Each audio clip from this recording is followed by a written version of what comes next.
Good morning बच्चों। आज हम कक्षा 7 की हिंदी व्याकरण का पाठ 10 विशेषण उसका अध्ययन करने वाले हैं।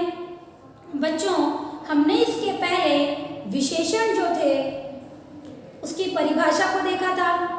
विशेषण की परिभाषा के साथ हमने विशेष्य क्या होते हैं ये भी देखा था और प्रविशेषण किसे कहते हैं, इन तीनों ही शब्दों को हमने उदाहरणों के माध्यम से अच्छे से बिल्कुल चर्चा की थी और उन्हें समझा था। आज हम विशेषण के जो भेद हैं उनके बारे में जानकारी प्राप्त करेंगे। तो हेडिंग डाल देते हैं हमारी, विशेषण के भेद।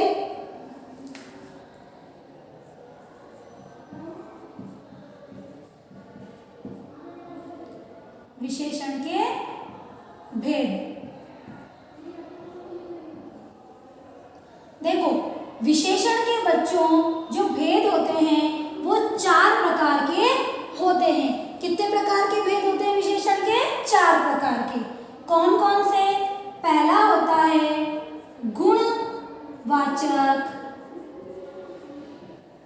विशेषण, दूसरा संख्या वाचक विशेषण, तीसरा परिमाण वाचक विशेषण और चौथा होता है बच्चों सार्वनामिक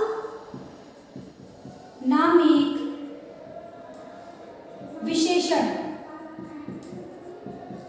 आप देखिए बच्चों, ये 4 मैंने नाम आपके सामने लिख दिए हैं। विशेषण के कितने भेद होते हैं? 4। एक बार पढ़ लेते हैं। गुणवाचक विशेषण, संख्यावाचक विशेषण, परिमाणवाचक विशेषण, सार्वनामिक विशेषण। तो ये चारों नाम जो हैं वो आपको अच्छे से याद करने हैं। इस नाम पर विशेष ध्यान दे लेना बच्चों। परिमाण एक और शब्द होता है, वो जैसे परिमाण जो हमने लिखा है, एक होता है परिणाम। परिणाम का मतलब बच्चों अलग होता है और परिमाण का अलग होता है। हमारा जो ये है परिमाण, इसका मतलब होता है नाप या तोल, और परिणाम का मतलब होता है नतीजा या हल, जो आप फल जो आता है आपके, उसको बोलते हैं। इस तरीके से हमारे विशेषण के जो ये हैं, ये 4 भेदों के नाम हमने यहाँ पर लिखे हैं। गुणवाचक, संख्यावाचक, परिमाणवाचक और सार्वनामिक। अब हम इन चारों भेदों का एक एक करके विस्तार पूर्वक अध्ययन करेंगे, इनकी परिभाषाओं को देखेंगे और इनके उदाहरणों को समझेंगे।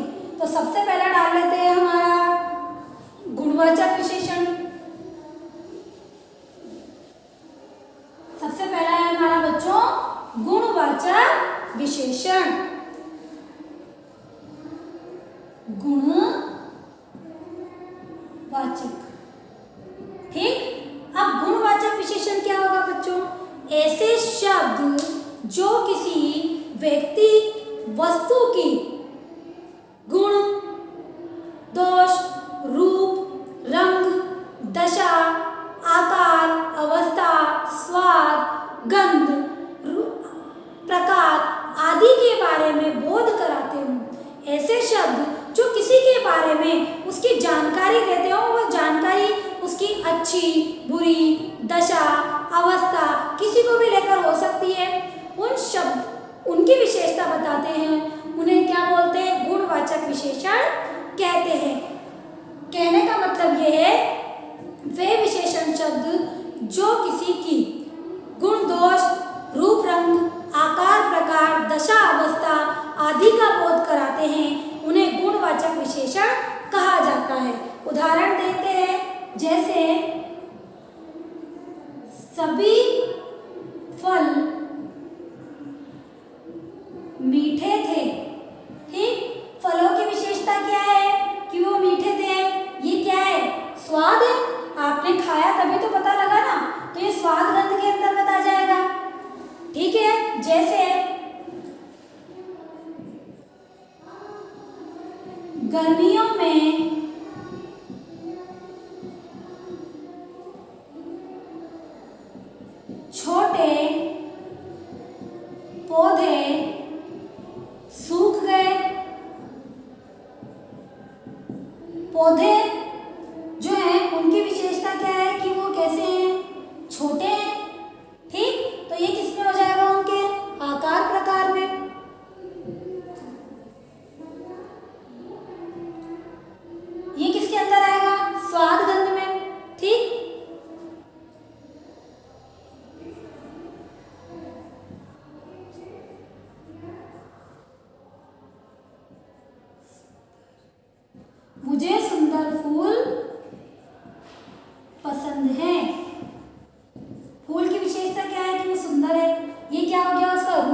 ज़्यादा दूध देती है। ठीक, गाय की विशेषता क्या है कि वो कैसी है, काली, ये उसके रंग के अंतर्गत आ जाएगा।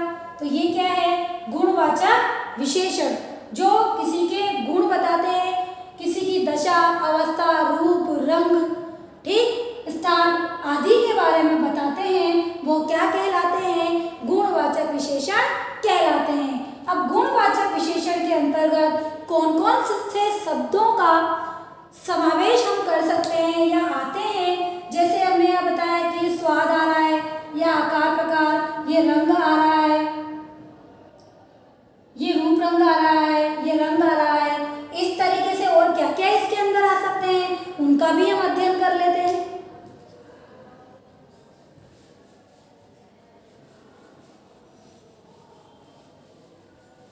जैसे गुण दोष,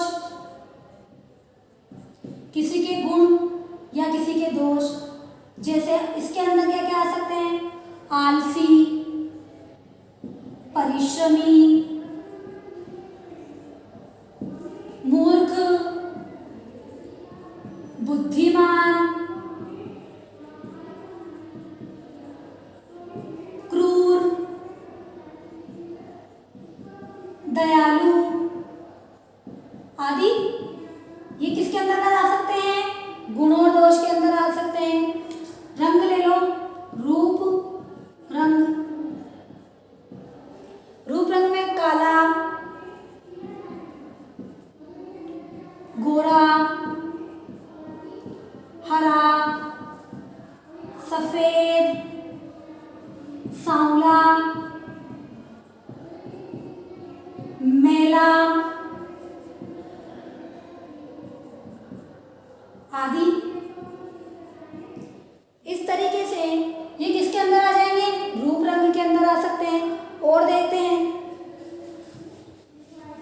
आकार प्रकार के अंदर आ जाएंगे। आकार प्रकार, आकार प्रकार में जैसे लंबा, छोटा, ऊंचा, बौना, ठोस, तरल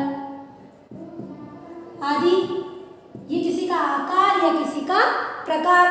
स्वाद गंध देख लो, स्वाद में या गंध में, स्वाद में क्या कौन कौन से स्वाद हो सकते हैं, खट्टा, मीठा, खट्टा, मीठा, फीका, नमकीन, गंध,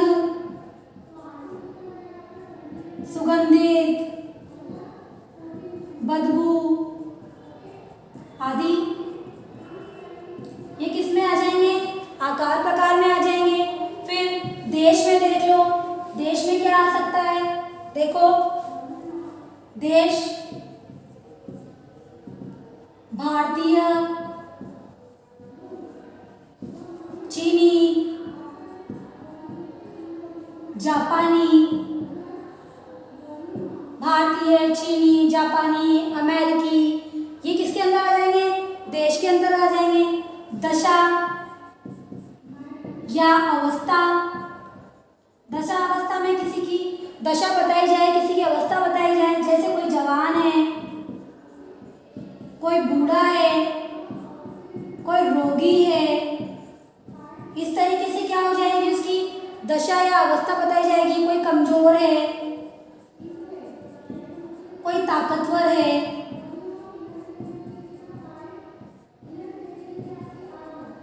ठीक, इस तरीके से दशा और अवस्था आ जाएगी। वैसे काल आ जाएगा, काल, काल में भूत, भविष्य, अगला, पिछला, भूत, भविष्य, अगला, पिछला, दायां, बायां, इस तरीके से ये किसके अंतर्गत आ जाएंगे बच्चों, काल के अंदर आ जाएंगे। स्थान के अंदर देखो, स्थान, उजाड़,